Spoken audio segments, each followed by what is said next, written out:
talks of David Solomon, podcasts on topics ranging from Jewish history and the Bible to Jewish mysticism, philosophy and thought. To find out about David's talks, books and more, visit davidsolomon.online. And now, here's the lecture. What we're seeing till now and what we're going to see is really something that has never left us and is a quality or a facet of the historical periods that we're looking at, and of the particular focus on kingship and on sovereignty and monarchy and so on, that this idea that the Jewish people have, as much as we are very pleased with ourselves in some ways, right? There are two types of great theological positions in the world. One is triumphalism and the other is survivalism. We're very proud of that. We may not have triumphed all the time, but we've certainly survived. And although we're proud of our intellectual achievements and we're proud of our spiritual heritage and our depth and our culture and our grandchildren, we still suffer when we look at history, and even in contemporary times. I don't want to get into that particular aspect too deeply, but we still suffer from this concept of failed leadership. Our leaders have never really fulfilled, in many cases, the promise of their potential. And that is really kind of a theme that we're going to look at today. We have had some great leaders, but I'm talking specifically at a time where we have the opportunity to really use power in a way that is constructive and not simply as a way of getting by or as a way of exploiting resources for our own needs. Leadership is a very fragile thing. I'm not saying that the other nations of the world have had fabulous leaders all the time, but certainly when we look at the historical period that we're looking at today, we're really going to see leadership in a very harsh light, because that's what it's all about. And leadership was vested in the king. But by this particular time that we're going to talk about, the kingship had become very much a political tool rather than its original idea of an iconic symbol, a representation of divine governance, a cohesive element. It became this very divisive concept. But before we do that, we need to look at where we're up to, and we need to look at the historical background to the period I'm going to talk about. So for the first few minutes, I'm going to lay out the historical field of what's going on in world history that we are about to become embedded in for the century or so that I'm going to be discussing. In fact, we're going to be talking for a period of around about 120 years, from around about minus 700, where we left off last week, to round about minus 580. You've missed my marvellous introduction on failed leadership, but come in and take a seat. No, I'll come back at 8 o'clock tonight, because I've just realised. No, you've only missed 5 minutes. I was only joking. It wasn't like... I've only been going for 5 minutes, or less, 4 minutes. And it's summarisable by saying we've had a lot of failed leaders. You don't need to come back to hear that at 8 o'clock. And if you come at 8 o'clock, you'll miss it, because I start at 7:15. So you may as well stay now. Yeah, okay, good. Now, and I also mentioned that I'm going to lay out the historical background to the period we're talking about.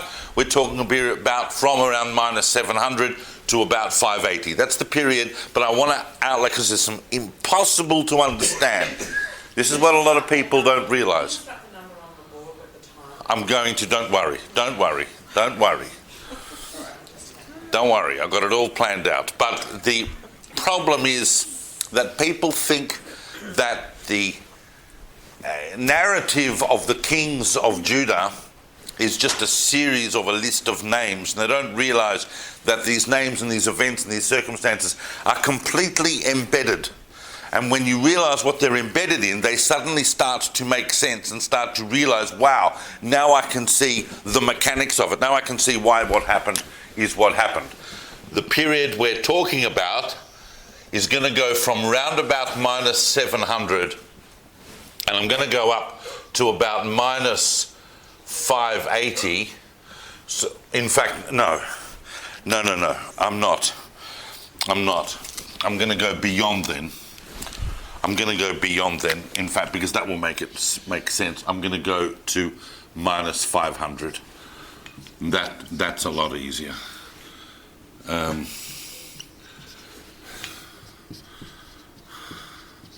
All right. This is a period which sees tremendous transitions in the known world. We are now almost in that massive enlightenment phase. I've spoken about this before. All of you would be aware that around about this period here, the 5th century BCE, is a period of huge global enlightenment. We're not sure why, but there was definite shift in human consciousness. This period is the rise now of the golden age of Greek philosophy. It's also the time of the Buddha. It's also the time of Confucius. It's also the time of Zoroaster. So wherever you were in the world, there were these tremendous transformations taking place in religious and philosophical thinking. And as I've pointed out many times before, everybody was going through transformations in philosophical and spiritual thinking, except for us. The people who regard themselves as the vanguard of philosophical and spiritual transformation. But where was our revolution in thinking, of course, had happened prior to that, in the period that we're talking about now, and even before that, when I spoke last week about the incredible messages of prophets like Amos and Hosea and Isaiah, who were really transforming the landscape in our understanding of God and our understanding of the relationship between the creator of the universe, the ethical and moral demands of covenantal relationship, and the implications of that for the Jewish people and their destiny in the world. We were kind of the first to realize that if we get exiled, it does not mean that our God has been defeated, because our God can't be defeated, because our God is God. What it means is that we are at fault and that we have a problem. It's really something that is a message that even today would be well to be meditated upon by many people who think that to be Jewish is to constantly complain about others. Whereas in fact, we need to look at ourselves. I'm not going to make too big a thing of that because it upsets people. Now, if you recall last week, we got up to King Hezekiah, and King Hezekiah was this really... Sorry? King Hezekiah was a very big and impressive king, and is regarded by Jewish history as one of the really great kings, and oversaw, not only in his time was the fall of the Northern Kingdom, but he oversaw a kind of a project of reformation within Judah itself, and was the king at the time of the great miraculous avoidance, if you like, of Assyrian conquest, because the Assyrians were threatening. They had already destroyed most of Judah, including Lachish, and they were threatening to destroy Jerusalem, and that situation was averted. Hezekiah, however, and I didn't really mention this last week, but the consequence of that was not all that simple. Hezekiah, who lives until around about 700, or just actually no, he lives actually till the 680s really. 700 was where we would probably place that miraculous deliverance, but he lives for another 15 years till the middle of the 680s. although he has been impressive, and although he has marked, and he's transformed, he's enlarged Jerusalem, and he's set up a whole range of fortifications for the country, he's still, at the end of the day, having to pay a tribute to keep the Assyrians away. That's what had to happen. So in a sense, we're already entering this century as more or less subject to the Assyrian domination. We might have been an unconquered pixel on the Google map, but there was no avoiding the overwhelming Assyrian influence, and to be not totally swamped by them, Hezekiah was paying a very heavy tribute on behalf of the nation to Assyria. Now, as I said, I want to talk about this century so that we understand what is going to happen before I go into any of the specific kings that are going to follow Hezekiah. Because although we're only dealing with one kingdom, it doesn't mean that it doesn't have its own level of complexity. So I just want to take a step back. Let's look at the world. We have, of course, two very dominant powers. Well, one extremely dominant power. That, of course, is Assyria. And Assyria, or rather, as historians like to call it, the Neo-Assyrian Empire. This is Assyria's second big jump on the world stage. And Assyria is dominating the whole area, including, in fact, obviously Israel and all the way here. Now, during the course of most of this century, Assyria has two kings, two emperors, three if you count the emperor that is here at the time of Hezekiah and who tried to invade Judah and conquer Judah. His name was, we talked about it last week. Sorry? Oh no, Tiglath-Pileser, very good, but Tiglath-Pileser is living a few decades before. He's the commander that really oversees the expansion of the Assyrian Empire. But then you get the Sargon dynasty. So we had Sargon, who is the one that brought down the northern kingdom of Israel. And then his successor is the one that attempted to invade and so on. And that is Sanherib. Now Sanherib ends up being, Sanherib, by the way, although he ends up being assassinated pretty much by his sons in the middle of the 680s, he does, however, oversee the building of a fabulous capital city, which for most of this century is the largest and most populated city in the world. That, of course, is Nineveh, although, which is near Mosul today, and many of the great monuments that are remaining from Assyria were bulldozed by ISIS just a couple of years ago. This is like amazing that these times we live in. But I said last week that the capital city was Ashur, because Ashur was the name of the city, Ashur was the name of the empire, and Ashur was the name of the god of the empire. Ashur was in a different place from Nineveh. Nineveh was a bit to the north of there. Ashur would have been really kind of like the ethnic, spiritual capital, but Nineveh became the big political capital of the Assyrian Empire, and Sanherib expanded that and so on. But he dies in the 680s, and he is succeeded by two kings that follow in succession, a father and son, who you may have heard of. And it's important to understand this. So this is not a lecture on Assyrian history, but it's important to understand the mechanics of how everything worked. The emperor here of the Assyrians was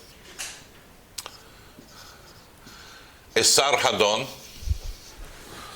Esarhaddon, massive ruler, very, very tough, made war on everybody, schmeiced everybody. He's like the classic big-time Assyrian Empire, and Assyria was impressive. If you were living in the middle of this century, you would have imagined that the Assyrian Empire was going to go on forever.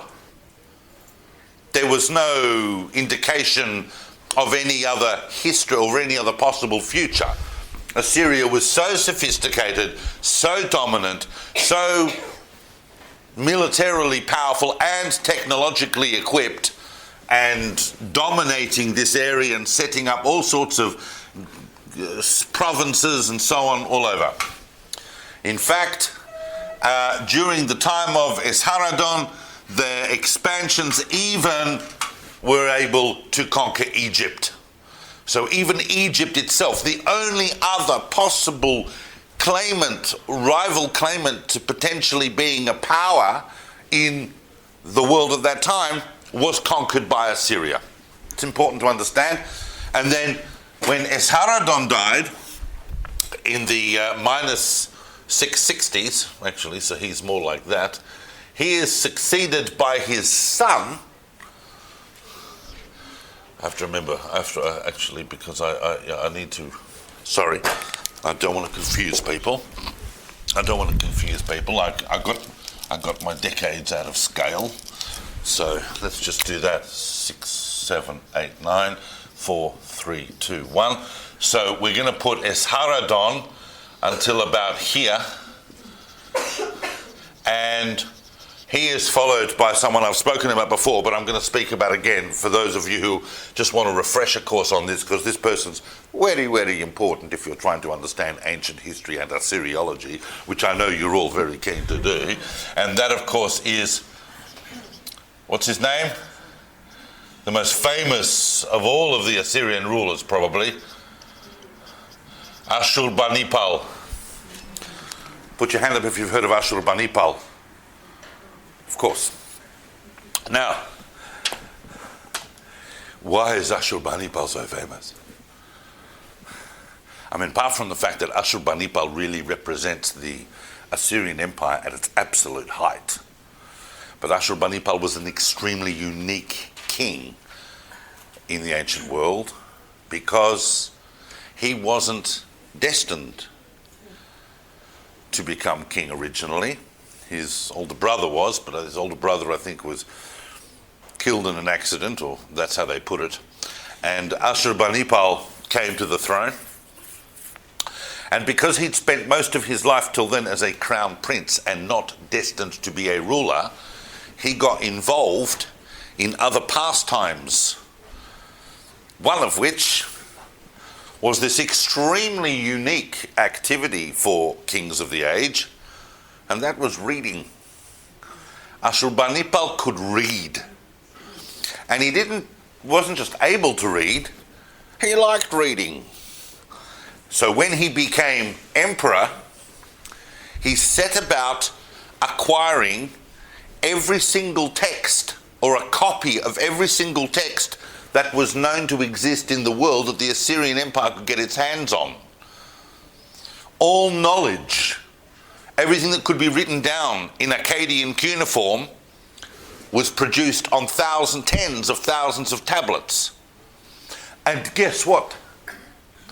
When, in the 19th century, British and German archaeologists were crawling all over the Middle East and going all over Nineveh, going, oh, the Assyrian Empire, let's see what we can find.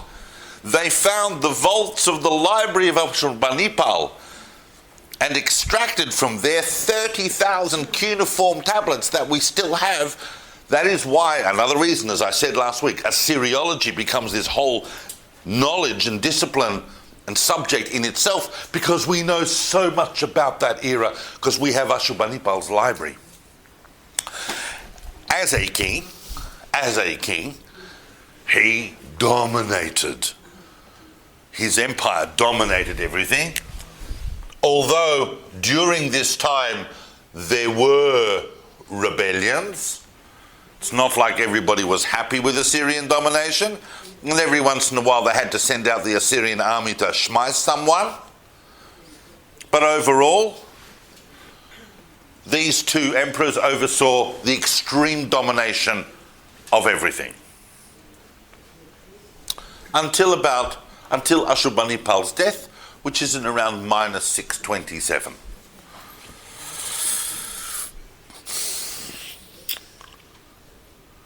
But even for the Assyrian Empire, there was a cloud on the horizon.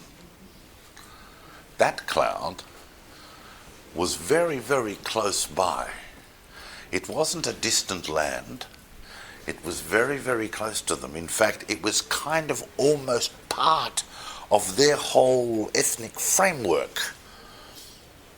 It had its own distinct, it was a close part of the Assyrian Empire. It was close to the capitals. It had had a long and extensive relationship with the Assyrian Empire. The Assyrian kings saw it as definitively part of Assyria, but they themselves did not see themselves as part of Assyria. They saw themselves as their own integral identity. And even when they acknowledged that they were part of the Assyrian Empire, they were kind of still a little bit up themselves about their own yichus. And they bided their time during the whole couple of centuries of the massive Neo-Assyrian expansion. And if Assyria is here, in probably more the northwest of what is today Iraq, this particular place was in the south of Iraq, and that of course was Babylon.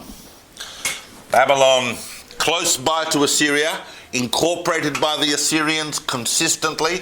They even gave Babylon and its pantheon of gods a special respect within the Assyrian Empire. Every king of Assyria was also crowned the king of Assyria and the king of Babylon, because Babylon was accorded this level of honor.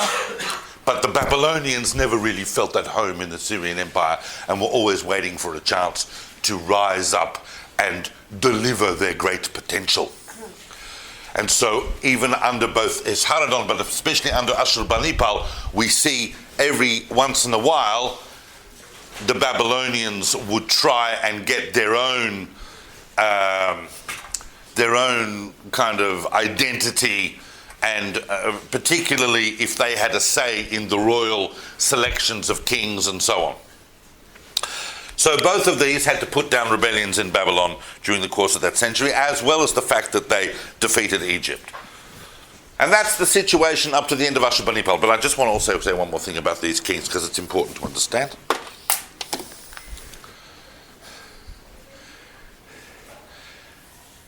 These kings were not what you and I would call nice people. It's not like when we see, the Queen today, right? The Queen's nice. You go and you have a cup of tea with her and you give her some flowers and you chat with her and she goes, "How are you?" And she pretends to be interested. And the job of the Queen today in England and the Commonwealth is basically, when you boil it down, to be nice. To be a nice person. The people can say, whatever they complain about, but the Queen's nice. Now, that's not the case with these guys. They were pretty ruthless. They didn't kill you just for the sake of it. They didn't kill you for sport. But if you annoyed them, they would kill you. And if you annoyed them even more, they wouldn't just kill you, they would completely humiliate you.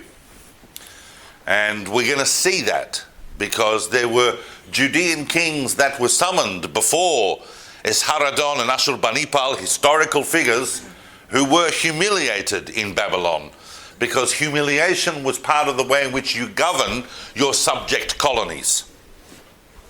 That hasn't changed, but it was particularly cruel and brutal in those days. All right. After the death of Ashurbanipal is when the Assyrian Empire suddenly realized that it had perhaps expanded a bit too far. It was exhausted.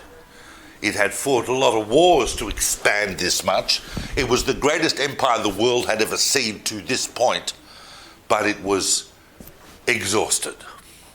And therefore, when civil wars broke out within the Assyrian Empire, first of all, at the top of the pyramid, top of the tree, where the sons of Ashurbanipal were fighting for power, but also different ethnic identities realizing that on the death of Ashurbanipal, that maybe that was a good opportunity to break away, the Assyrian Empire began to disintegrate. Not all at once, but relative to how big it was quite quick.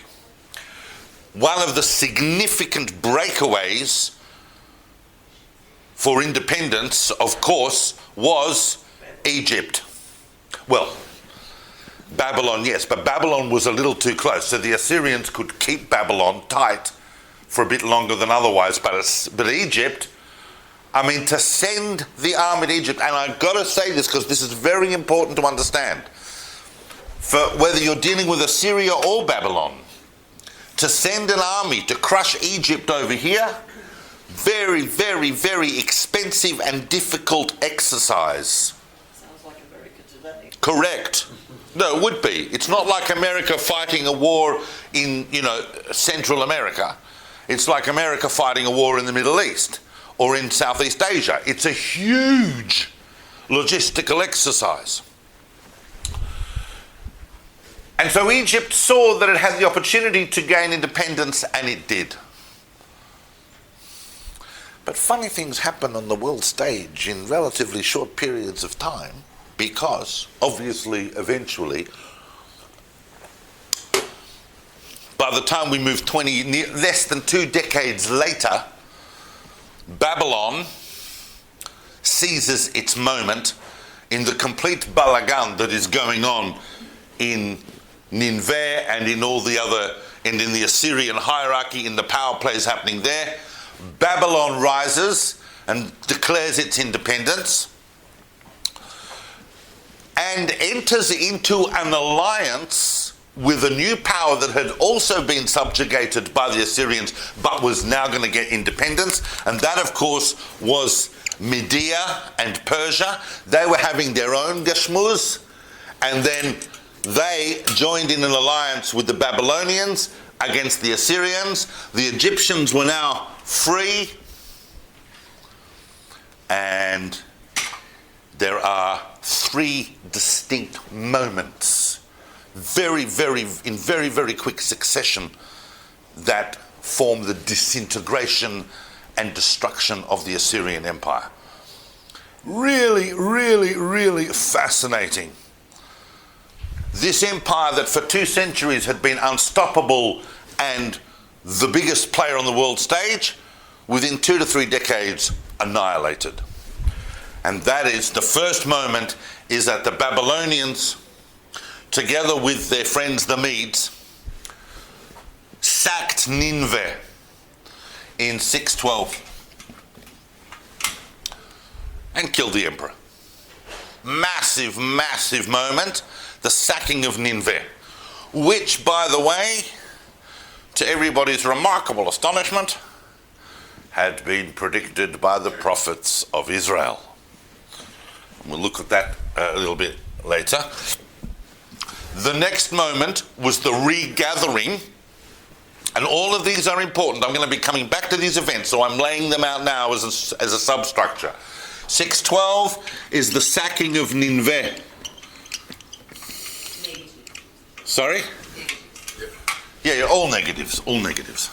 Minus 609 is the Battle of Haran. Now, at the Battle of Haran, the rest of the Assyrian military and the forces, such as they were, those who had not been subject to the sacking and destruction of Nineveh, regathered themselves over here at Haran, and the Babylonians came after them there. Under their ruler, the Babylonians now unified under a ruler called Nabopolassar. Nabopolassar came with a huge army to wipe out to defeat the remains of the Assyrian army, because the Assyrians over here at Haran, it's always like they were going, nah, you can't get us, we're still Assyria, we're over in Haran, you can't get us over here. And Nabopolassar said, yes, I can, and he brought an army. Now, what is important to understand is that at the time of Haran, the Battle of Haran, Egypt, by this time, having fought for so long throughout this century to achieve independence from Assyria, now formed an alliance with Assyria against Babylon, because they didn't want the Babylonians dominating, because they knew that at some point the Babylonians would make that expansion and eventually try to get Egypt, whereas with Assyria they had already had a kind of an understanding, so they formed an alliance with Syria. So Egypt came to Assyria's aid at Haran, but it didn't help. It didn't help. That was the 26th dynasty, which is an expansive dynasty for Egypt under Pharaoh Necho, son of Samtek I. They came up, they tried to help the Assyrians, but they couldn't help the Assyrians defeat the Babylonians, and the Babylonians won the Battle of Haran. And so the Egyptians came back to Egypt. And then the third big moment is only 4 years later. So all of this happens within a 7-8 year period. But in 605 is one of the most famous battles of the ancient world. And as I always say, I wish this series was on battles. I love battles. We can give a series on battles. But this is the Battle of Carchemish. And at the Battle of Carchemish, which is also in near where Western Syria meets Turkey, the Assyrians thought that they would have one last reassertion because Nabopolassar was ill, and there were intrigues back in Babylon. But they had not counted on the fact that although Nabopolassar couldn't make the battle, his son, the crown prince, did, with an enormous army. And his son was Nabokadurriusur, who we know as Nebuchadnezzar. And Nebuchadnezzar came with a massive army. The Egyptians came up to help them at Carchemish. The Egyptians got there too late. By the time the Egyptians got there, the Babylonian army had completely wiped out the entire remains of the Assyrian forces. The Battle of Carchemish is generally regarded as the final end. Yep. These two, that's a heart attack, that's a stroke, that's death. And they, or the other way, whichever way you want to put it. The Egyptians, of course, having seen this, turned around and started heading back, and the Babylonian army pursued them and wiped out much of the Egyptian army. The Egyptians lost tremendous amount of power at the Battle of Carchemish and didn't really stick their heads up for another couple of centuries. And the Assyrian Empire was finished. That's all done by 605. And Nebuchadnezzar, of course, went on to become Nebuchadnezzar, and the Babylonians took possession of everything that the Assyrians had, plus more. They expanded it and became an even greater empire. So the Babylonians were going to take on the new mantle of the greatest empire the world had seen. That's the historical background up to here. That's important to understand for the first part of the talk that I want to talk about, which I've just spent half an hour underlining, but I need us to understand, because we cannot understand what the mechanics of what we're going to talk about unless we get that picture. Assyria dominant until around 627, and from 627 to 605, those couple of decades, just a very, very sudden but definitive disintegration.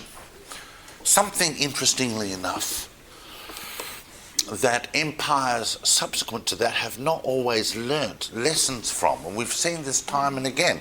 Empires expand beyond the ability of their resources to maintain, and where does the disintegration always start from? Within. Within. All right. Hezekiah is a very righteous king. And he's got... Sorry? Hezekiah is a very righteous king. And he has... Well, you can come closer as well. You like it being at the back? Okay, well, yeah. Only naughty kids sit at the back. You know that in class. Very good. So Hezekiah is a very righteous king. and he has a very unique relationship with the prophet Isaiah. Yeah? But he dies in the middle of the 680s, probably around the same time that Sennacherib was assassinated. So his successor is coming to the throne around about the same time that Esarhaddon comes to the throne in Assyria. And Esarhaddon is even more of a conqueror and a strong ruler than Sennacherib. And so Hezekiah's son finds himself in a situation where Judah, there's not a lot of room to move. You are deep within the vortex of the Assyrian domination, with their gods, with their culture, with their military. In fact, the Assyrians really only recognize your independence in name only. You're not even really seen as independent. You're a dot on their map, an area, and you can rule it in some sort of a neighborhood, but you can rule it in some sort of semi-autonomy, but you're not going to move right or left from what the Assyrian kings want you to do. Yes, they would have to send out an army, but they will. Esarhaddon would have no problem. If Esarhaddon is ruling over Egypt, he's not going to tolerate any archi-parchi going on over here.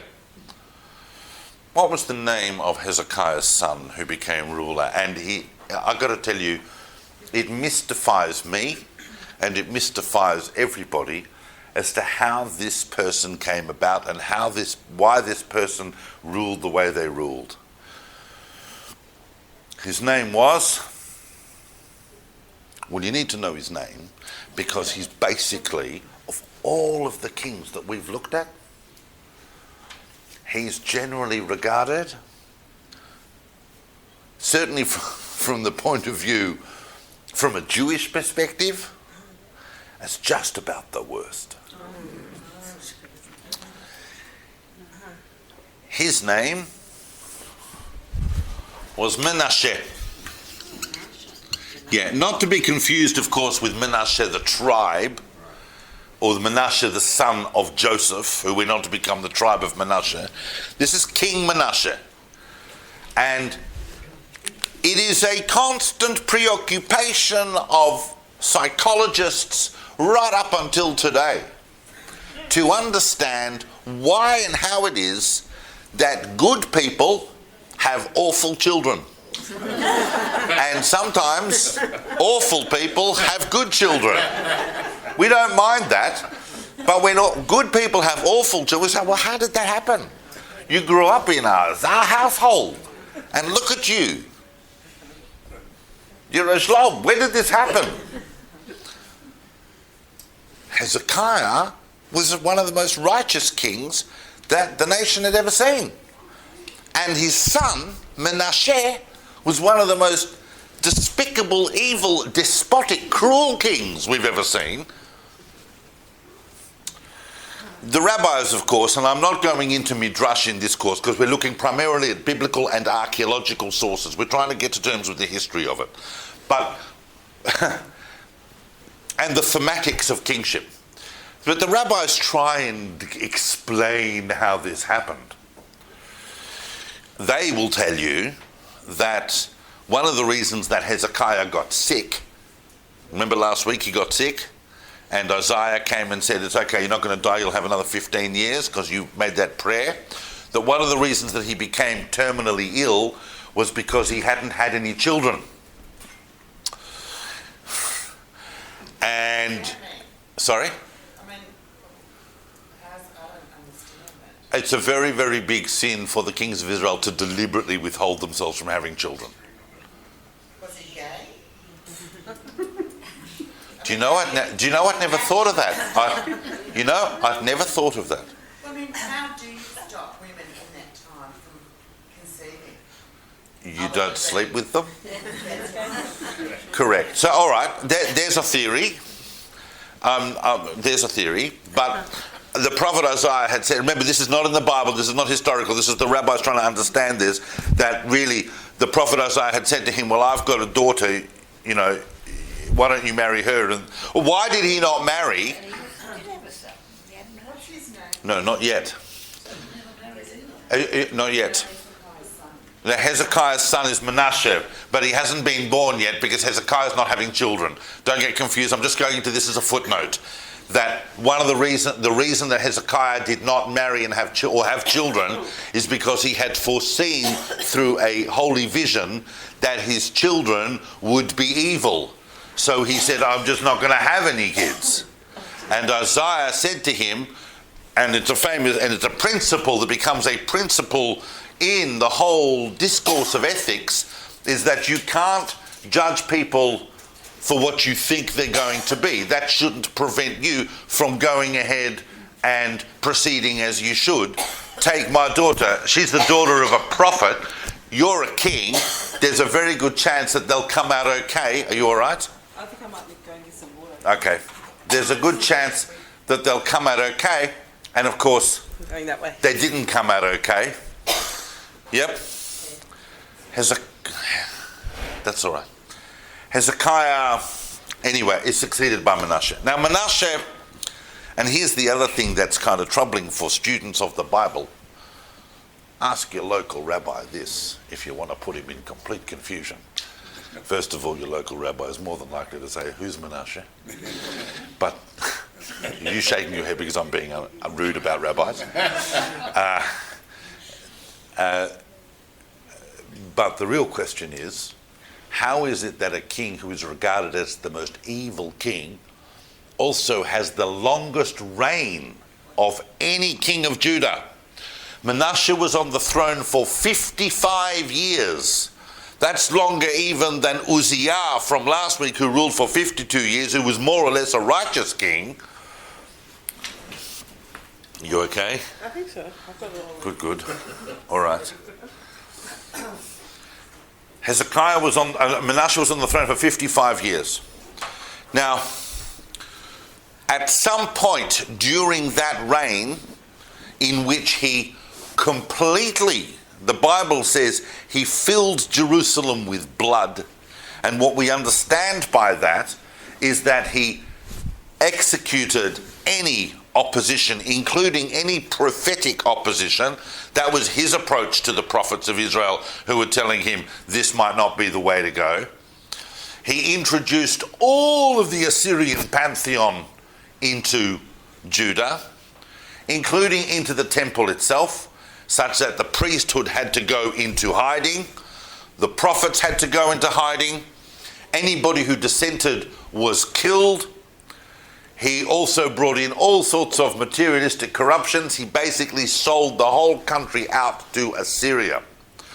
But even that didn't stop Menasheh from being summoned to Assyria before Esarhaddon, or according to some scholars it's Ashurbanipal, but either way, where, we know how they treated their vassal kings when they wanted to humiliate them.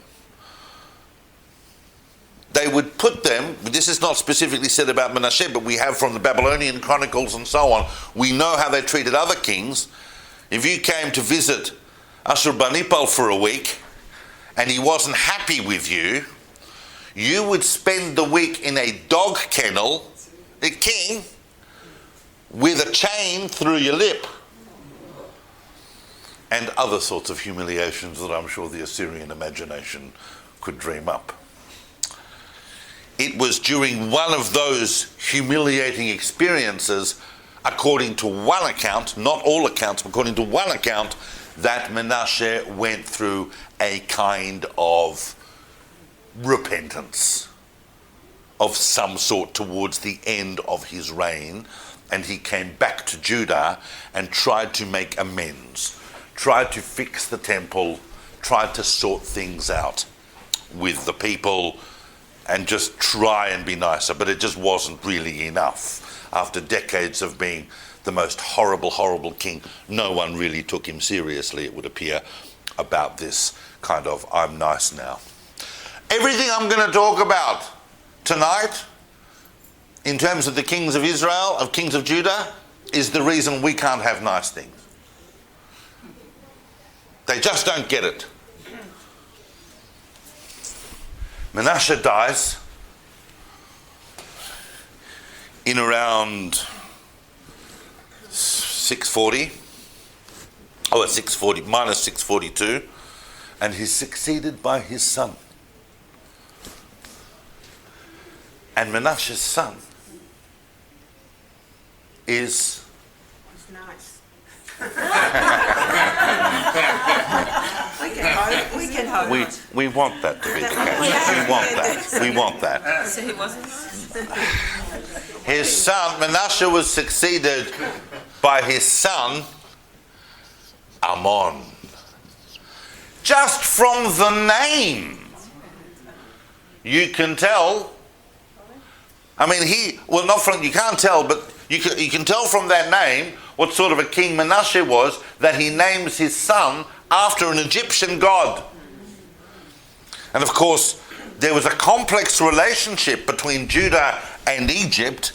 Egypt, of course, saw itself as Egypt, was only nominally part of the Assyrian Empire until it could break free, but had a kind of a dynamic. But Ammon comes to the throne after Menasheh's long rule, and people go, oh, finally, Menasheh's gone. We're going to get his son. And his son was like his dad on crack. In fact, he was so awful. So awful. And it was during Ammon's time that he burnt all of the texts that had been composed so far of the Bible, of the Torah, that he could find, had them burnt, and effectively banned Judaism. So much was he involved. In other words, Menasheh, it would appear, was kind of like open to Assyrian religion because he realized that as a political tool or a political strategy vis-a-vis the Assyrian Empire, but Ammon was really into it. Apparently Ammon had various names of gods tattooed on bits and parts of his body. Those of you who are interested in that, the rabbis go into great detail about that. I don't need to tell you that Jewish people don't like tattoos at the best of times, let alone their king walking around with, that sort of thing. And he was so awful that after 2 years, he was assassinated. And it was the people, not the nobles or the priests. It was the people, the populace, that decided that they would take Ammon's 8-year-old son and put him on the throne. And that son is a son you've all heard of, because he's going to go on to become very famous and very big and very influential right till today. And Ammon's son was a king called Josiah. Can I just ask a question? No. How did what? So who created who caused the death of Menasheh? Menasheh just... Ammon? Two conspirators, that's what we know. He was assassinated by a series of conspirators. Now it could be, when you look at the history, it's a good question, because very often, that's all the detail we're given, but when you look a little deeper, you realise, and this is something I need to say now because it's going to be true of now and for the whole of the rest of the talk today, that from here on, once you start towards the end of the Assyrian Empire, there are different factions within Judean political culture itself as to whether to support a pro-Egyptian alliance, a pro-Assyrian alliance, a pro-Babylonian alliance. So it could well be that Josiah was put on the throne by a pro-Egyptian faction that were, in a sense, trying to say, up yours to Assyria. But it just so happens also that Josiah, who comes to the throne at round about minus 640, right towards the end of Ashurbanipal's reign, where the Assyrians were not necessarily in a position to assert control over the inner politics of Judea. Josiah is 8 when he comes to the throne. when he is round about bar mitzvah age, this is important. If you sleep through most of this talk, this is the moment to wake up, because this is where you need to. This is the really essential part. I'm going to talk about Josiah till the break. We're going to have a break in about 10 minutes, but I'm going to talk about Josiah because it is so important to understand. If we could call this talk anything, it would be the Josianic kings. Menasheh and Amon, wicked as they were, are just a prelude to what is going to unfold now that we know the background. Josiah is round about 12 or 13 years old when he has this kind of awakening. Now, it's also possible that the faction that put him there was a faction aligned with the priests. There's no question that Josiah had some kind of relationship with the priestly faction, those priests that had survived the ravages against Judaism and the temple of Menasheh and Amon. Josiah was a priestly candidate. We see that quite often in Josiah's career. But as a young boy, well, not so young in the ancient world, 12, 13, you're all basically almost a man, but he has this incredible awakening. And he says, I don't want to be a king like my father and my grandfather. He takes as his role model his great-grandfather, Hezekiah, but even prior to that, I want to be a king like my father David. I want to be a true, authentic Davidic king. And a Davidic king's first responsibility is to ensure righteousness and to ensure obedience not to any foreign power or God or religion, but to the God of Israel and the Torah and the covenant that was given to us by God. Yes. And so Josiah decides as a young man, he looks at the whole history of the kings of Judah and Israel and he goes, there are wicked kings and there are righteous kings. I want to be a righteous king. Literally a deliberate decision made at his bar mitzvah. It's like probably was one of the greatest bar mitzvah speeches ever given. And he goes, and he doesn't really know where to start because he's been brought up in a culture of such ignorance. So the priests help him. And what's the first thing the priests are going to say? Drop off your penis tip.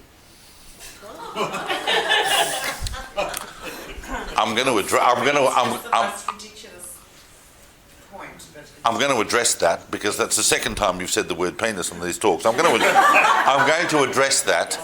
I'm sure. I know whether it's a big issue or a small issue. It's not the size. I'm going to address it.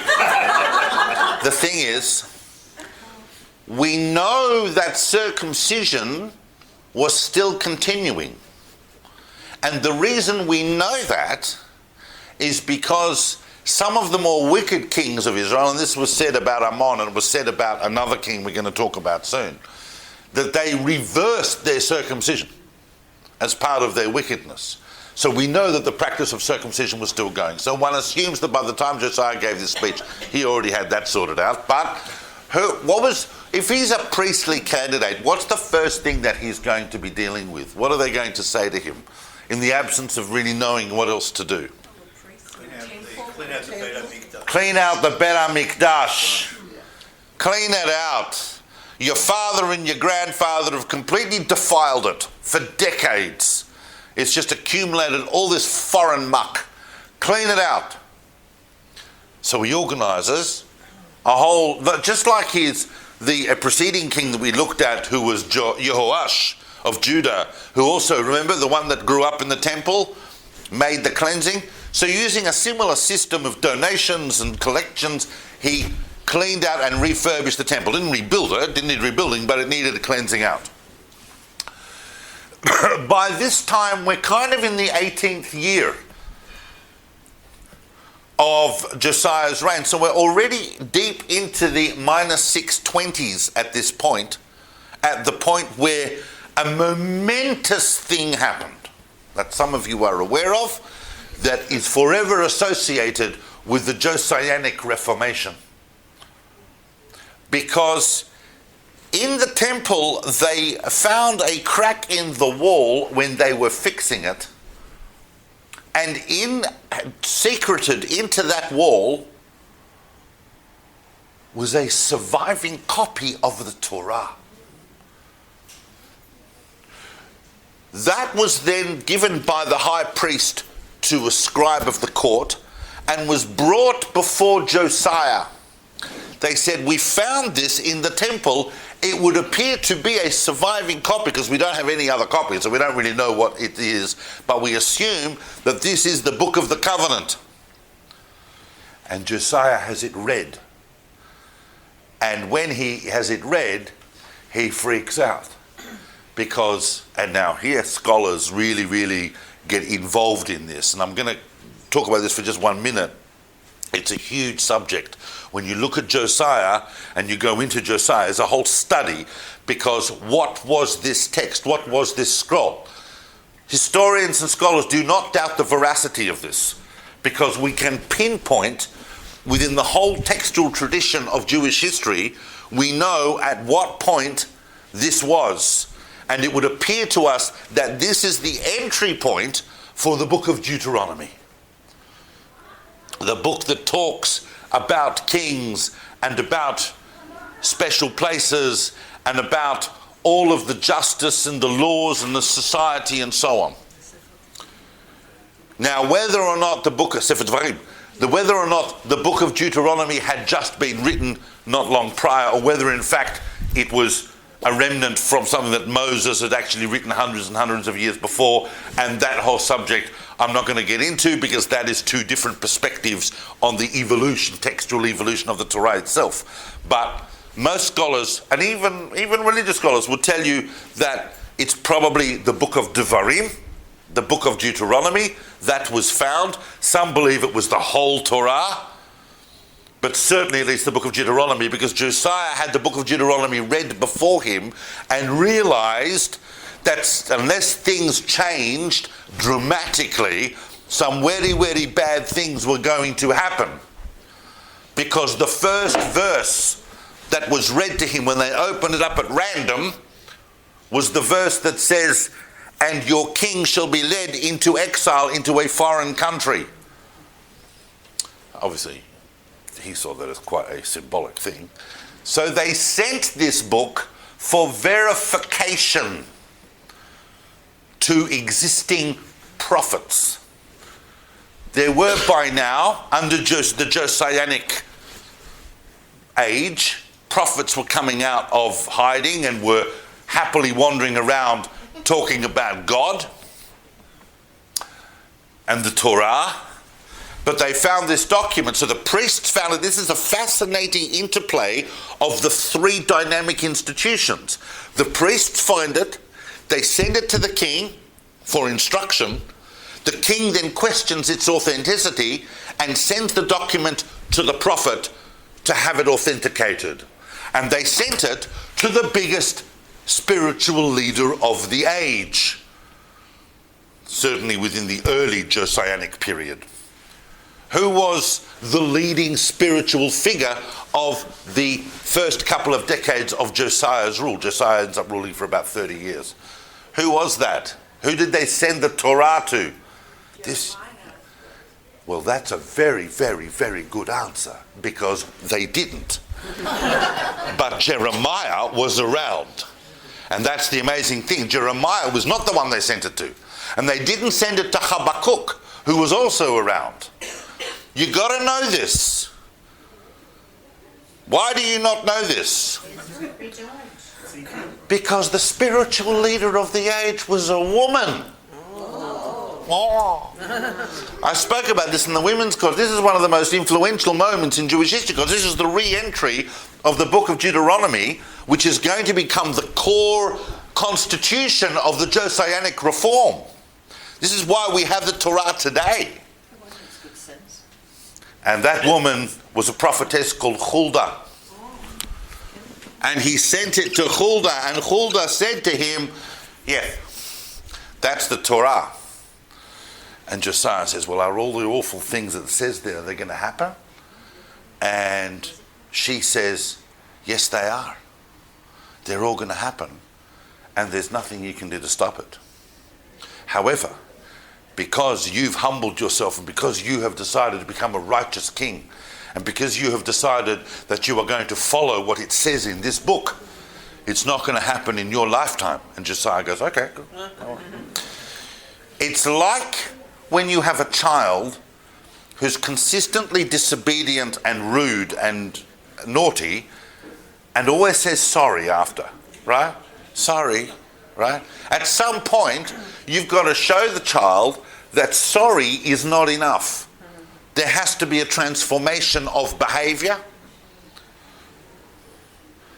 And that's what this is. The incredible iniquity and injustice that's been perpetrated in the land under your grandfather, Menasheh, has to be requited. I can't let that go, says God. I can't have you coming along and saying, sorry, it's just gone too far. However, I do appreciate your efforts. Josiah then goes on a anti-pagan, anti-idolatry crusade that makes ISIS look like amateurs right throughout the whole of the land. Finally doing things that no previous king, even his great-grandfather, hadn't done. And that was including the destruction of all of the Bamot, all of the high places in the country, the cultic centers, and particularly finally destroying the cultic centers that had been set up by Jeroboam the first at Dan and Bethel, completely dismantling Bethel and the whole golden calf worship and all of the idolatrous practices there. He not only destroyed the temples, he not only destroyed the altars, he dug up the bones of priests that had worshipped there and burnt them on those altars. He completely purified the entire land of Israel, a total zealot-driven reformation of cleansing. And of course established the book of Deuteronomy as the central constitution of the Jewish people going forward, for which it has become. Now, and of course, like his grandfather, he had an enormous Pesach, an enormous Passover, which was an even bigger Passover. So they said, Hezekiah had this massive Passover, but Josiah had an even more massive Passover, and everybody came. However, it would appear that the reformation of Josiah, as impressive as it was, and this has been pointed out by scholars, by historians, but also by biblical commentators, is that it would appear that it was a top to bottom reformation. In other words, it came from on high. It wasn't a grassroots reformation, which would probably have been more the case in Hezekiah's time under the threat of Assyrian extermination. This is very, very important to understand. In Josiah's time, this is the real historical thing to understand.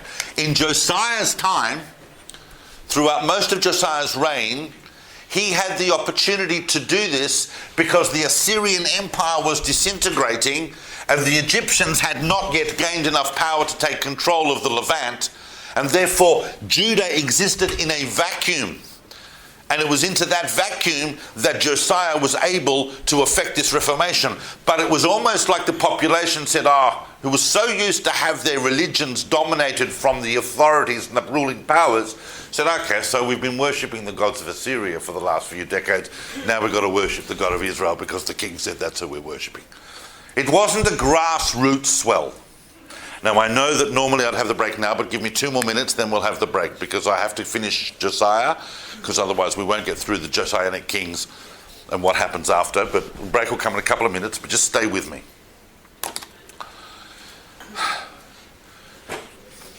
The following events you would be aware of, but I'll go over them. And that is, of course, that, as I said earlier, in 609, the Egyptians move up to Haran to try and support the Assyrian army, unsuccessfully as it happens, against the onslaught from the Babylonians. This was not the final defeat at Carchemish. This is the Battle of Haran. Nahor, the emperor, the pharaoh, takes his army, and what's the quickest way from Egypt to here? Israel. Very good. Very good. He sends his fleet through the Mediterranean, but his land army, they march. And the quickest way to march is through the Jezreel Valley.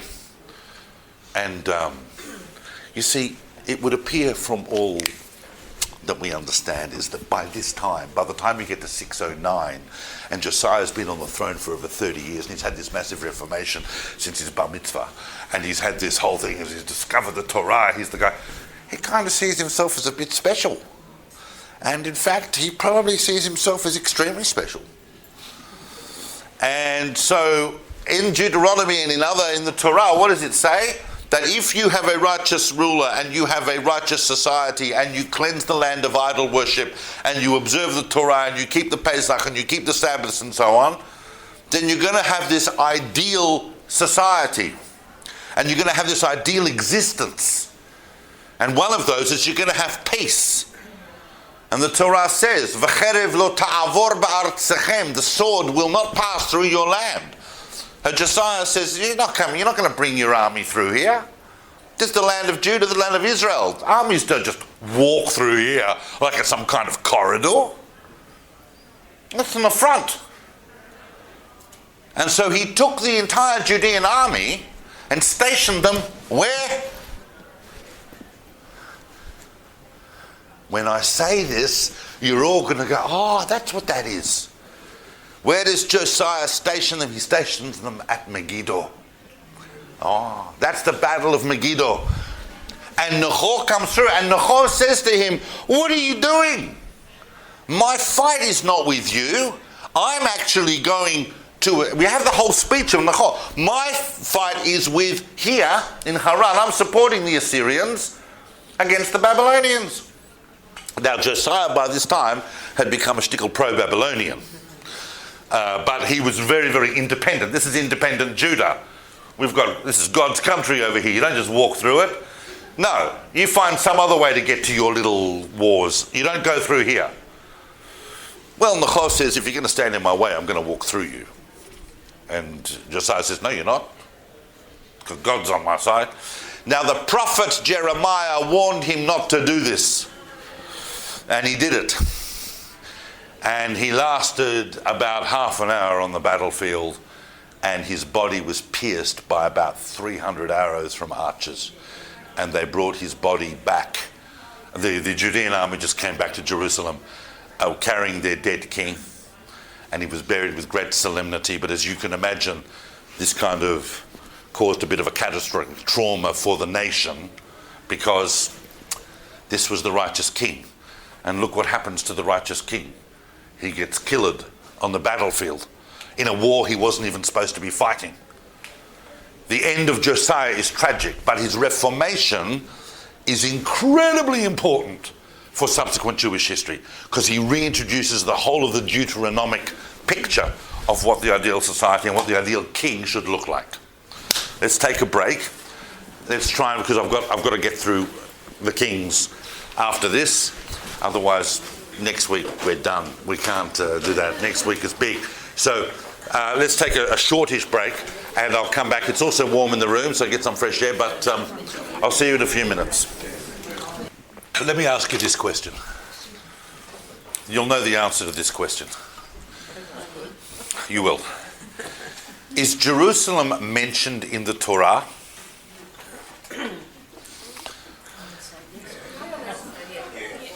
The Torah, not the Bible, the Torah.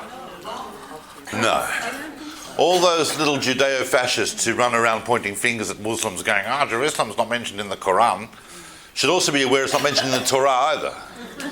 What is mentioned is the fact that worship should only happen b'makom asher yivchar Hashem, in the place which God shall choose, which, if you're reading that in a post-Josianic situation, is obviously going to refer to Jerusalem and seems a tremendous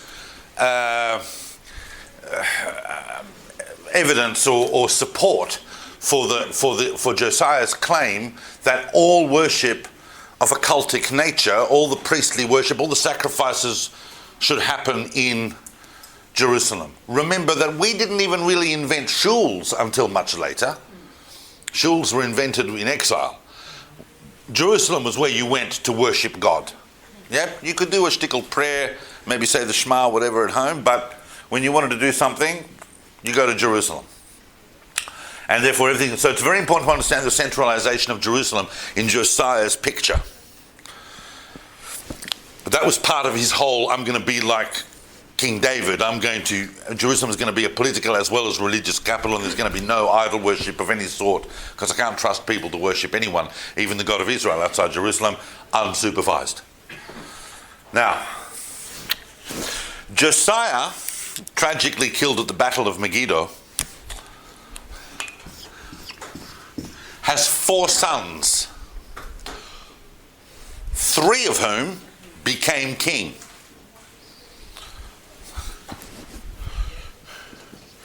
Yochanan,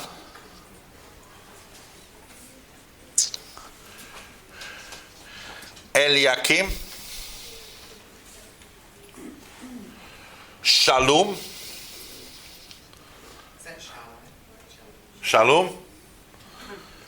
and Matanya.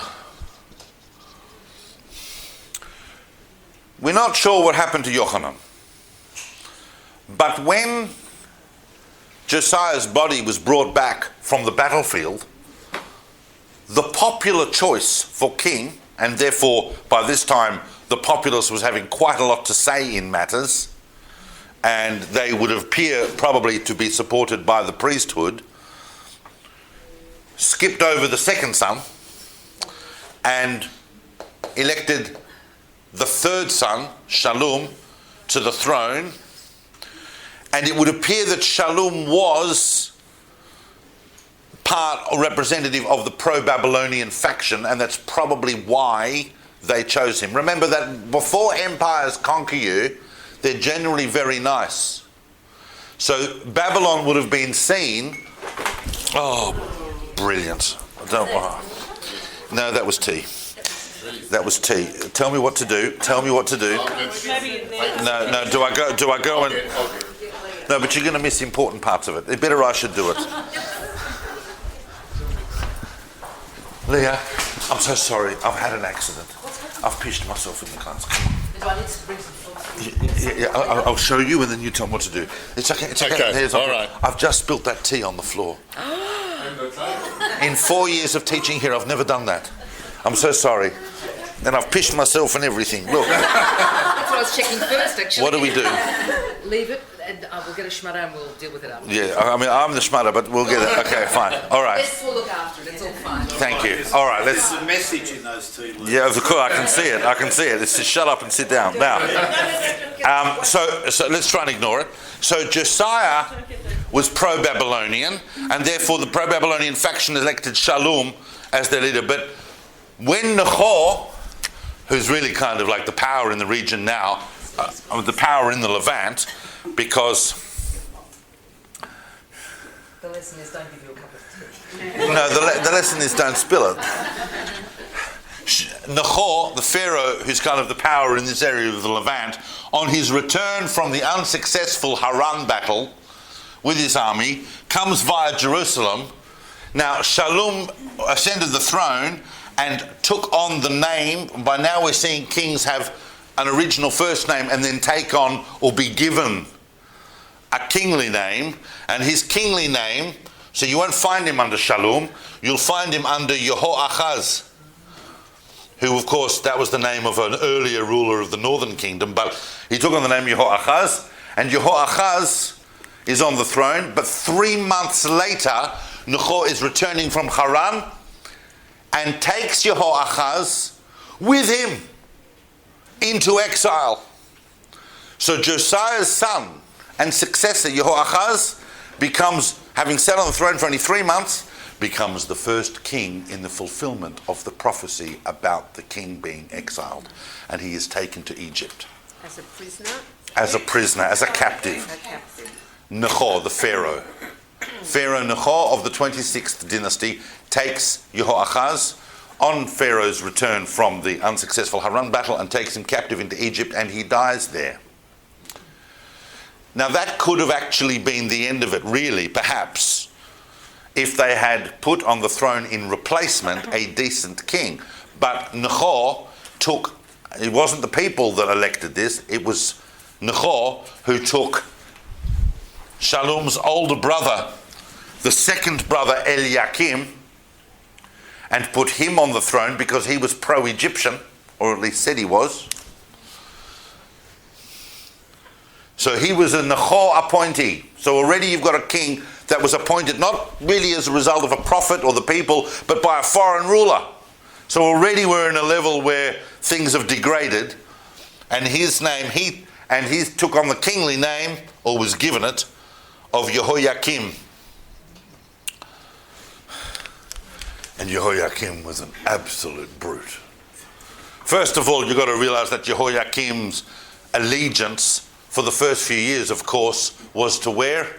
Egypt. So he was paying, go on. Oh, I just wondering why he changed his name. Necho changed it. The really interesting thing is why did he change it to Jehoiakim? Jehoiakim is a very Jewish name. It's a very Hebrew name. It refers to the God of Israel. This may reflect political situations that we're only vaguely aware of now. That he would have that name would have been representative of the fact that he was supportive of the Egyptian hegemony of the Levant at that point. Not lived long, but at that point. Because this was between Haran and Carchemish. So for the first few years, up until Carchemish, where the Egyptians get completely geschmiced by the Babylonians, Jehoiakim is exacting a very heavy tribute from the population to pay to Egypt. Jehoiakim was probably only outwardly loyal to Egypt. He was ultimately loyal to himself and his own power plays. He turned out to be a very nasty, brutal king. Reintroduced once again, the son of a righteous king. I mean, what was he doing when he was growing up? Hanging out with his grandfather and his great-grandfather? Like, what was going on there? He reintroduces all the different polytheistic pagan worship back into the temple.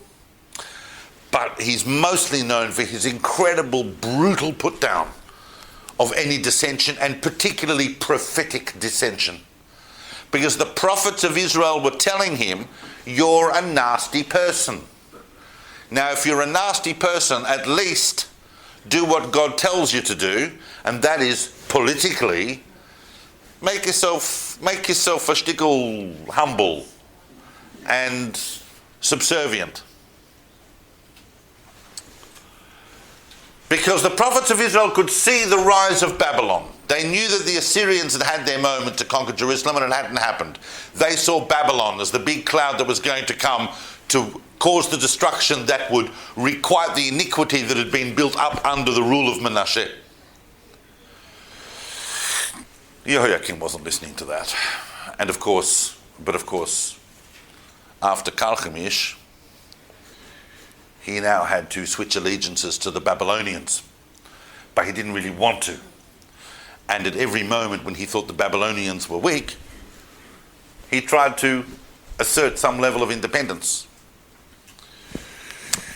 There was one prophet who massively stood up to him, but had to go into hiding as a result. And that prophet, of course, was Jeremiah. Jeremiah's career, to understand the book of Jeremiah, is set against Josiah, about whom he doesn't talk too much because it's all kind of okay, and the remaining Josianic kings. In fact, famously, and you can read this in chapter 7, chapter 26 of the book of Jeremiah, it's in both chapters, that Jeremiah's famous speech at the temple, which was subsequently read out. And what was the essence of Jeremiah's speech there in the temple? What was the essence of it? potential destruction, and also don't think that having the temple is going to save you. It's not. God destroyed Shiloh, God can destroy Jerusalem. The Babylonian army is going to come if you don't submit yourselves to them, because your days of playing power games are over. This speech was read out to Jehoiakim, and as each page was read, he took it from the scribe and threw it in the fire. And there was a death sentence on Jeremiah basically for the whole reign of Jehoiakim. He had to go into hiding. There was one prophet who came under scrutiny from Jehoiakim and fled to Egypt. Jehoiakim sent, called Uriah ben Shemaiah, Jehoiakim sent the Shabak, his own personal intelligence units, to Egypt to assassinate the prophet. He was not a good king. Unbridled despotism again. Yes? Why was the prophet in Egypt? Because he was, they were going to kill him. Jehoiakim had sent out a death warrant on him. So he fled. And then he sent the Secret Service after him to kill him. Did they? They did. Jeremiah speaks about that in some detail. That's why Jeremiah himself had to be very low profile, although Jeremiah kept sending out messages to people, so the people would go, I heard from the prophet Jeremiah, and Jehoiakim would lose it. Now, just to make sure that Jehoiakim was going to be in line, Nebuchadnezzar's army came through a couple of years after Carchemish, when they were still around this area. They came through in 603 for the first of 3 sieges by the Babylonian army on Jerusalem. In the first siege, they basically made sure that Jehoiakim was going to toe the line.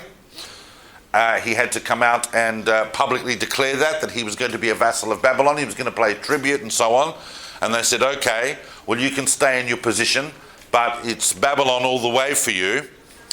But every couple of years, when Jehoiakim thought that there was instability within the Babylonian Empire, he would try and rebel and assert his independence. The next time he did it, in the late 590s, Nebuchadnezzar came back, and this time sieged Jerusalem in a very extensive siege in 597, where he effectively entered Jerusalem and conquered it. Didn't destroy it, but took a heap of stuff away from the temple, as well as a lot of people, the cream of the society. That was the first wave. Now, at some point during the course of that extensive siege that lasted during 598 and 597, Jehoiakim, who'd been on the throne for 11 years, by the end of that siege, by the time Nebuchadnezzar actually entered Jerusalem, a number of things had happened inside the city, one of which was that Jehoiakim died. Now, there are many different theories you'll see from scholars and historians as to how Jehoiakim died.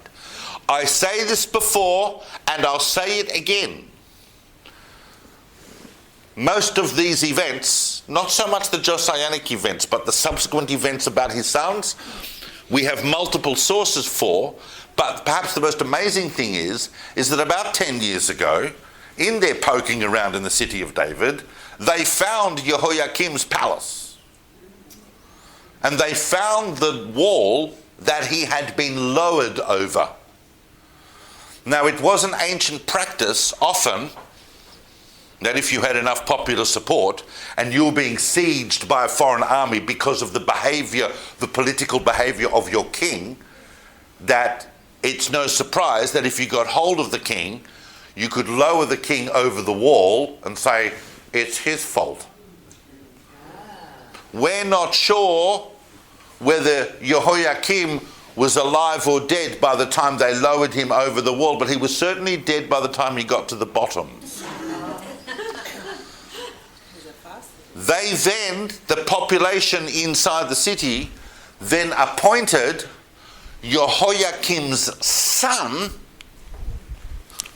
Nebuchadnezzar's army is still outside the walls, they appointed Jehoiakim's son. Do not cry in confusion, okay? I'm about to. You just made that bit too fast. We've got a lot to get through, but and it'll be in my notes. But just hold on, just follow it, and you'll see it's not that difficult. Jehoiakim's son, Jehoiachin or Jechoniah or Jehoiachin. They appointed him on the throne. But by the time Nebuchadnezzar entered the city 3 months later, he of course took Jehoiachin off the throne and away to Babylon. You're alive. We're not like the barbaric Assyrians, we take our kings alive. But took the whole cream of the society with him.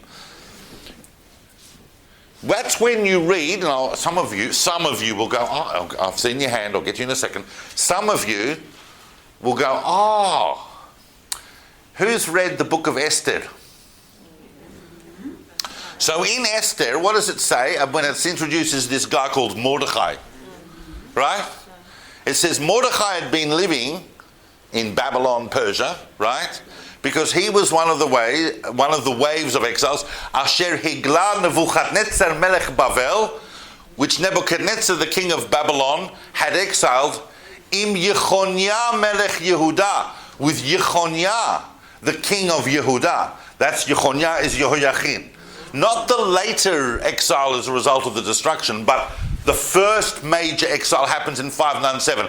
Ezekiel is in that exile. Daniel is in that exile.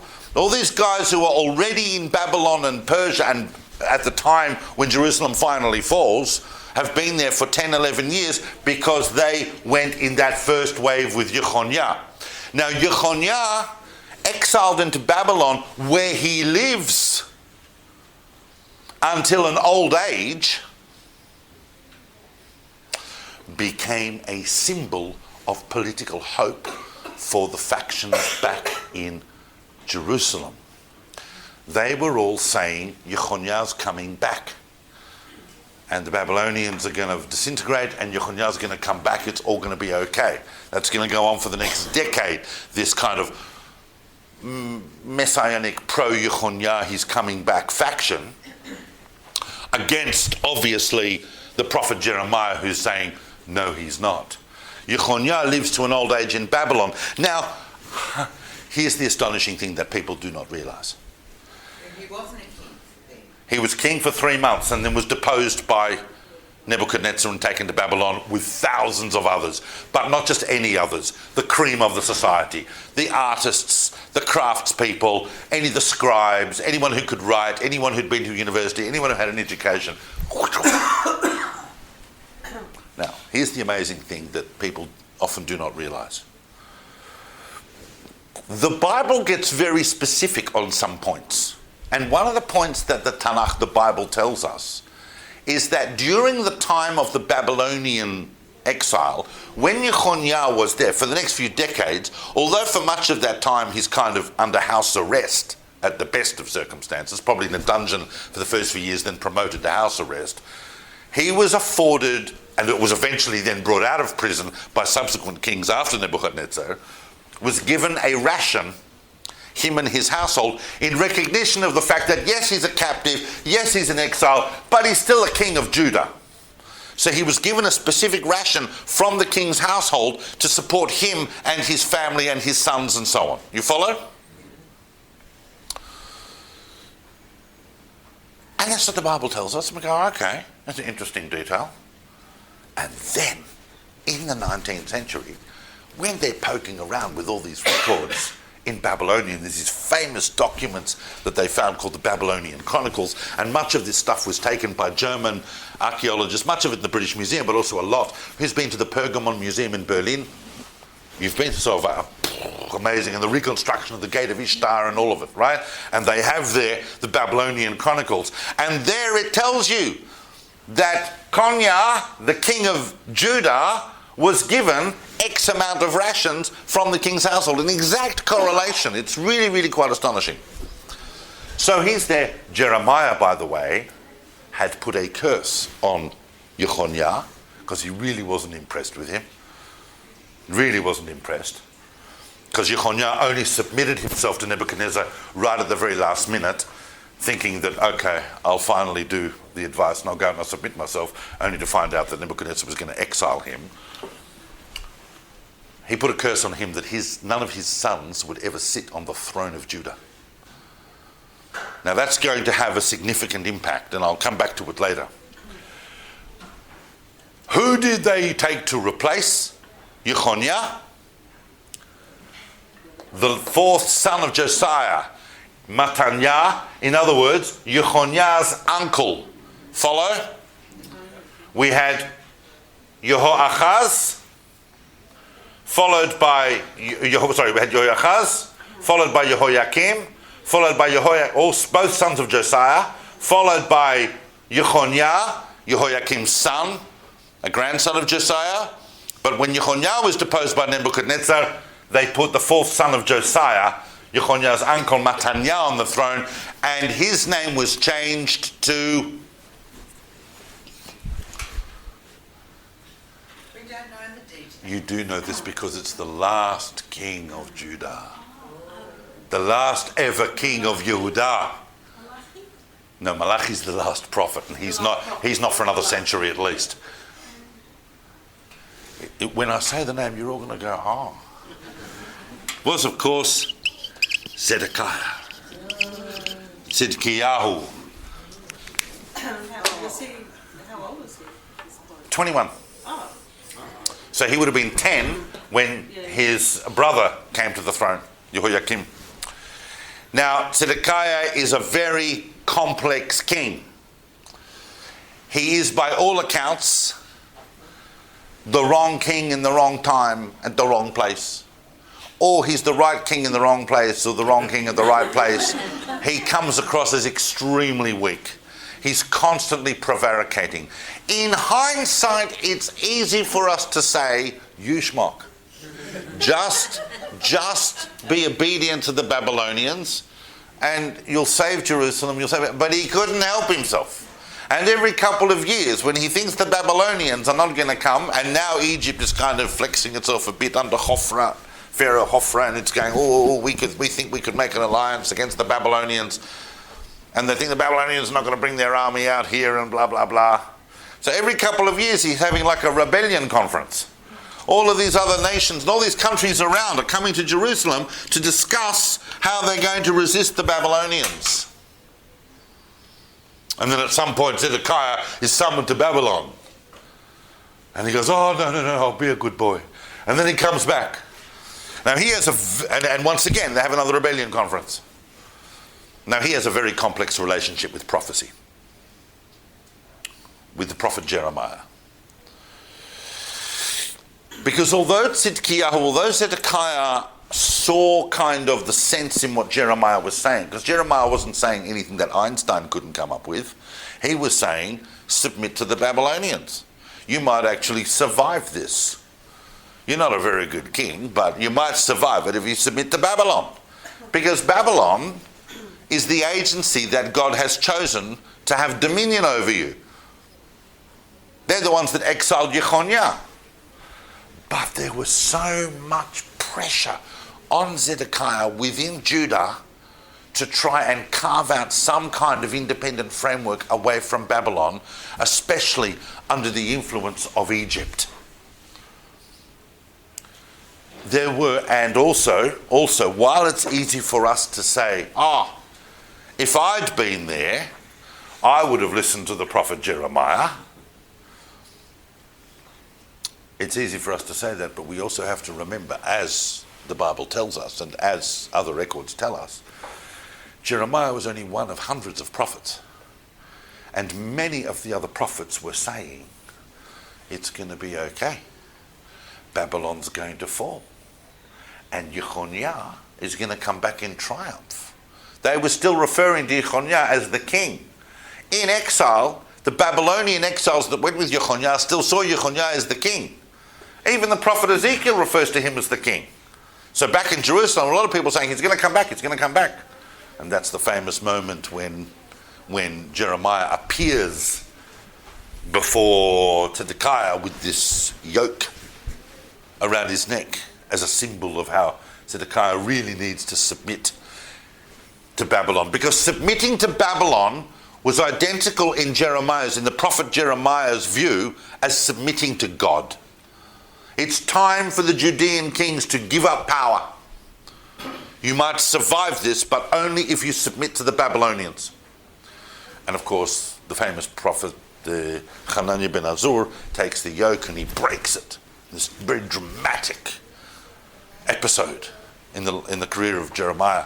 And he breaks it and he says, God's told me that Yechoniah's coming back. And that's when Jeremiah, to read the book of Jeremiah is ultimately to read the most engaging critique of power you'll ever read. And Jeremiah turns to that prophet and it says to him, you know what he says to him? When this prophet says, what are you talking about? Yechoniah's coming back. And the Babylonians are not going to, Babylon's going to disintegrate. Yechoniah's going to come back. What did Jeremiah say? Amen. I wish that was so. Halavai. I've got no problem with that. But it's not going to happen. Because you are a false prophet. And God never spoke to you. I know, because I know what happens when God speaks to a person. Look at me. I'm a wreck. Fire consumes my bones when the word of God goes through me. You're just standing there going, Yechoniah's going to come back. You're not a prophet. God didn't speak to you. In fact, within a year you'll be dead. And of course he was dead. Because that's what real prophets do. That kind of prevarication, and of course the population then very, very upset with Jeremiah because he seems to be undermining all of the morale of the country. So he's undermining the morale. So they take him and they throw him in a dungeon. Zedekiah, who has enough respect for the prophet and enough fear of God, gets Jeremiah taken out of that horrible place and at least put in the king's dungeon. Then he gets taken out of the king's dungeon, he gets thrown in mud up to his neck. The king finds out about that, gets Jeremiah taken out again. But Jeremiah, even through Zedekiah, he had to hide through most of Jehoiakim's reign. But even through Zedekiah's reign, Jeremiah is not having an easy time of it. He gets kicked and pushed and beaten up and imprisoned constantly. But at least the king occasionally protects him. But the whole time, Zedekiah's going, don't rebel against Babylon. Don't rebel against Babylon. How do you think this is going to end? And of course, Zedekiah rebels against Babylon.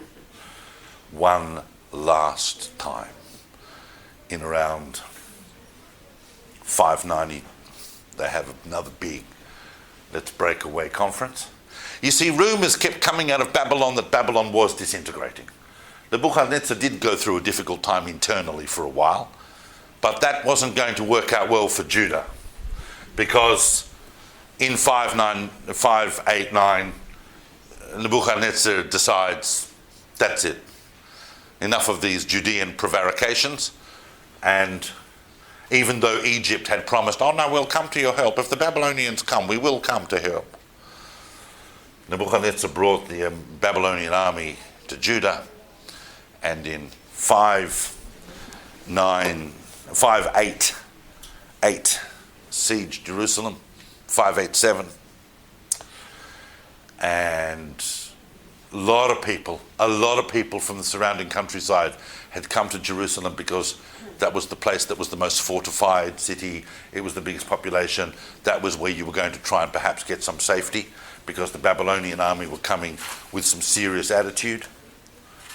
And Nebuchadnezzar seized it, and the rest, as they say, is history. As you know, in 586, they broke through the walls and they started destroying it. For what purpose? To put an end to Judean reality in independence, to conquer, to have complete control over this. But if they were just a dot in the world scheme, why would they even bother? What was... Because kings and kingdoms act as symbols within an empire.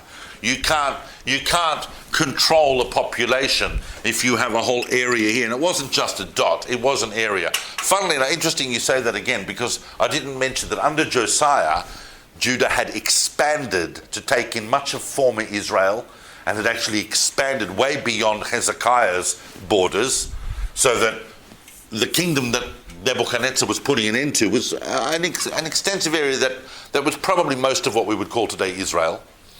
But Jerusalem was its political capital, and they had proven time and time. It's much easier to have a loyal king in a place than have to keep an army there. And if that king proves successively not to be loyal, then you conquer it. And if you can't put your own king, and if you've done that a couple of times and it still doesn't work, then you come and you destroy it. And that's what they did. Now, as the Babylonians are closing in and they're starting to break down the walls, because inside it's mayhem, famine, panic, Zedekiah and his family escape through an underground passage. And they emerge somewhere not too far from Jerusalem in a Judean desert. That's Zedekiah's cave that some of you may have seen. I think that's where that passage is supposed to start. But they emerge, or end, but they emerge and they are quickly captured by Babylonian soldiers. They tried to get away to the Transjordan. It didn't work out for them. They and his family is brought before Nebuchadnezzar. So, go on. Sorry? Zedekiah, the last king of Judah, trying to escape on the eve of the destruction. And he's brought before Nebuchadnezzar, and this time Nebuchadnezzar and his generals are not really in the mood for too much leniency. And it's very instructive what they did. What did they do? They killed all his sons in front of him. This is what you did in the ancient world. You killed his sons in front of him and then blinded him. So the last thing he saw were his sons being killed in front of him, and then dragged him to exile in chains. And I can tell you Zedekiah would have walked to Babylon in chains, blind. Zedekiah is then in Babylon with Jechoniah, and assumedly lived for quite a few years beyond that, incapacitated and so on. That's the end of the kings of Judah. Not the kings of the Jewish people, but the kings of Judah. Judah is no more. It's vanquished. It's gone. Jerusalem was then destroyed, and Nebuchadnezzar's generals came through after and burnt the entire place to the ground. Or most of what they could. There's very few remnants left of what was Jerusalem from before. You okay?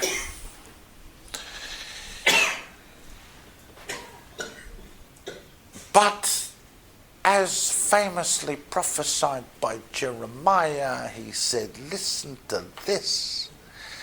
Just as the prophets of Israel said exactly what would happen if you didn't follow the word of God and create a just society and submit your power to God and just be nice.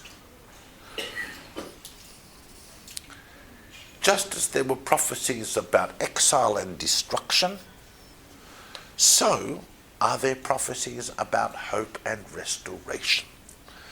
And this exile in Babylon,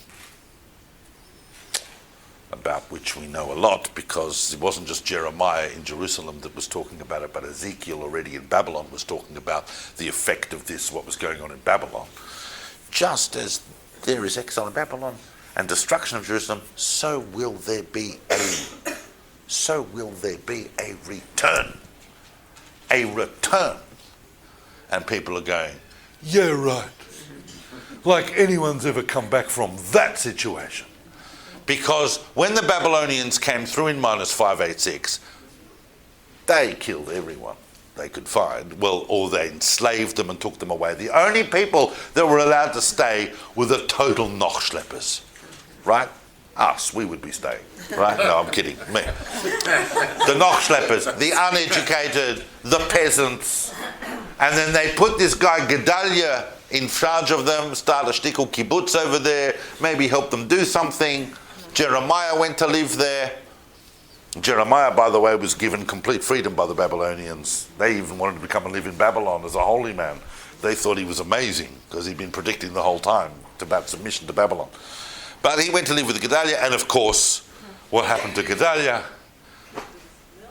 He was assassinated by whom?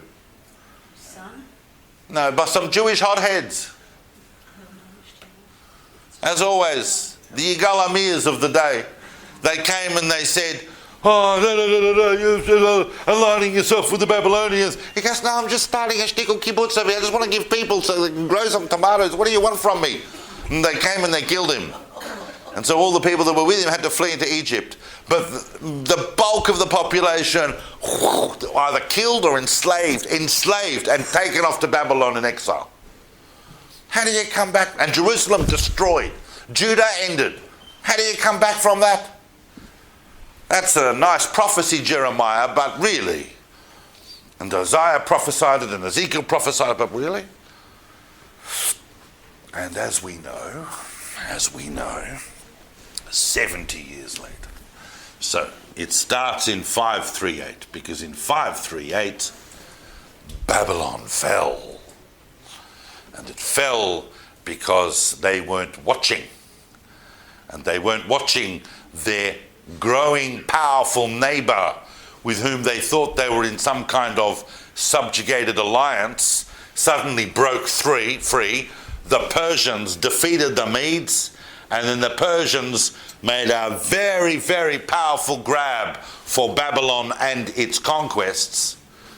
And that, of course, was under Cyrus.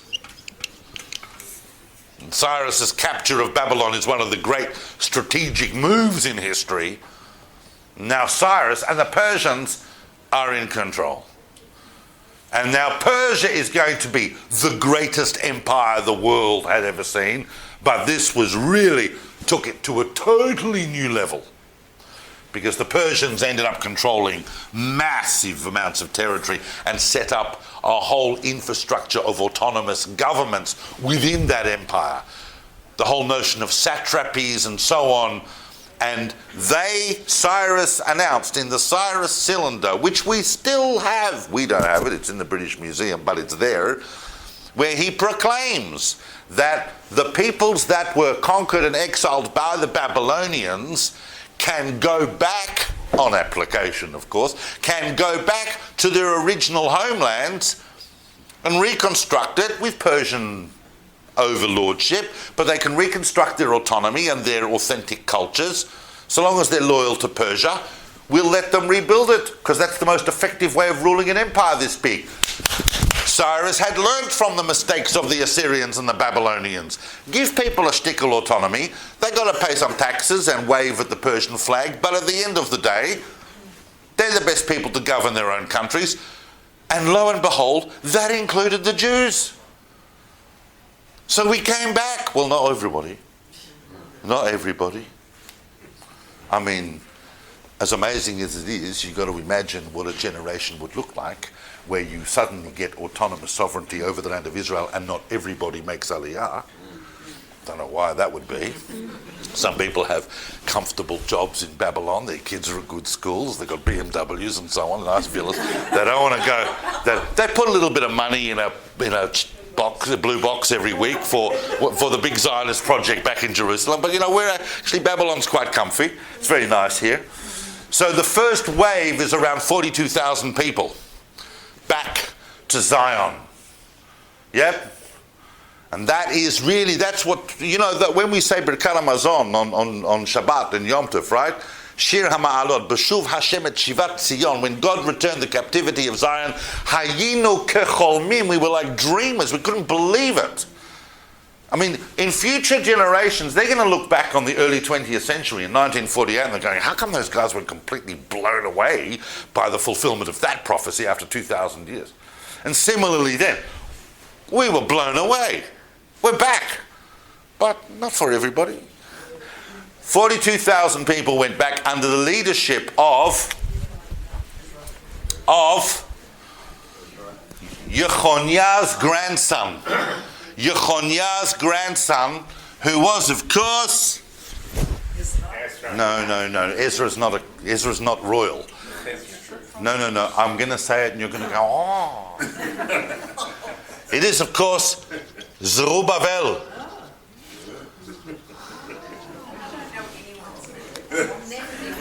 Zerubbabel, which means son of Babylon.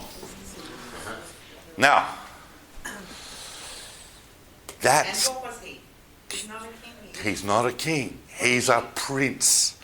And he was appointed governor. The Persians looked at him as the governor of this province called Judea. Or in English, it would be Zerubbabel. He's a Medinat Yahud, it was called by the Persians. The state of Judah. The state of Judah, not the kingdom. And he was given full authority as a governor of the Persian Empire. So he was effectively a ruler. But the kingship was not restored. Now, many historians have tried to work out why not. Well, one is that really that would have sent the wrong message if they had tried to restore the kingship. The Persians would have seen that as an act of open rebellion. So he was happy to be known as a prince and a governor. But the prophets have some very interesting things to say about Zerubbabel.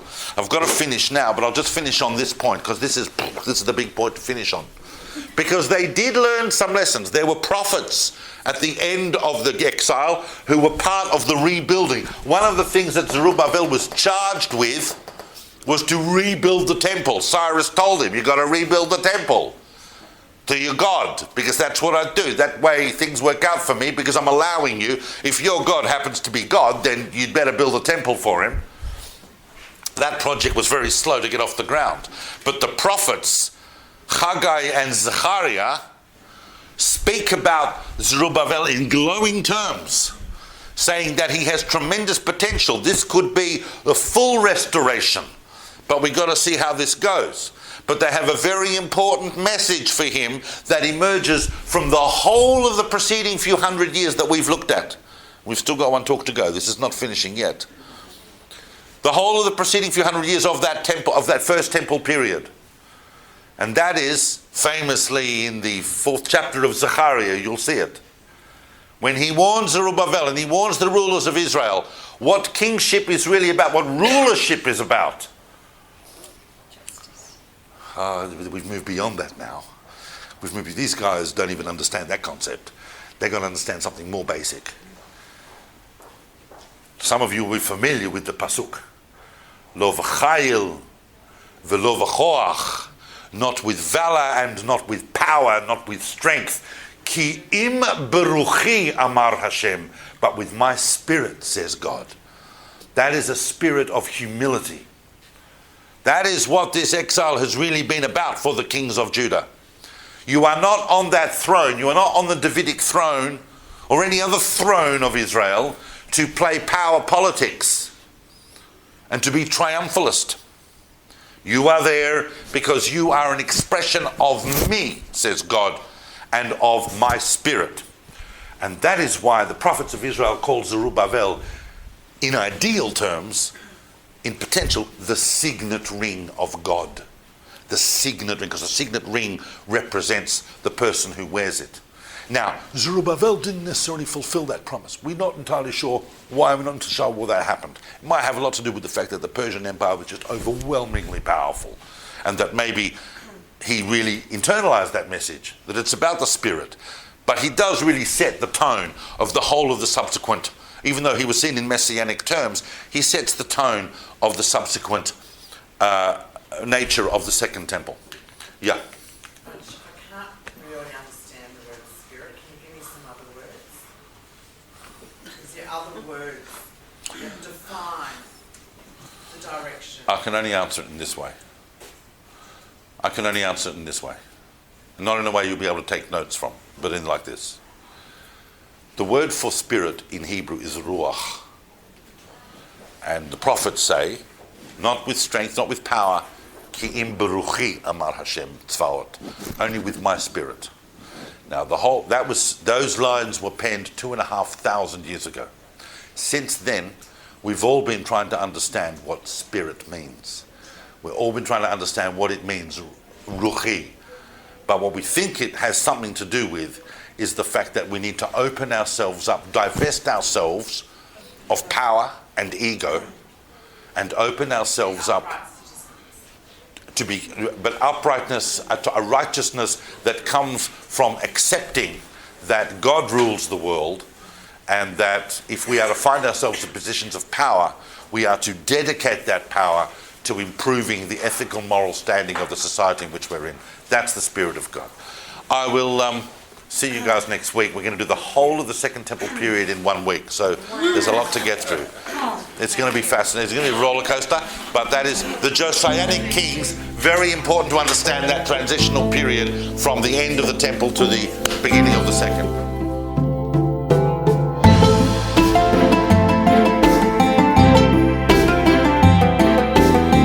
Thank you for listening. To find out more about David Solomon's books, recordings and classes, or to support his work and teachings for just a few dollars a month, visit davidsolomon.online.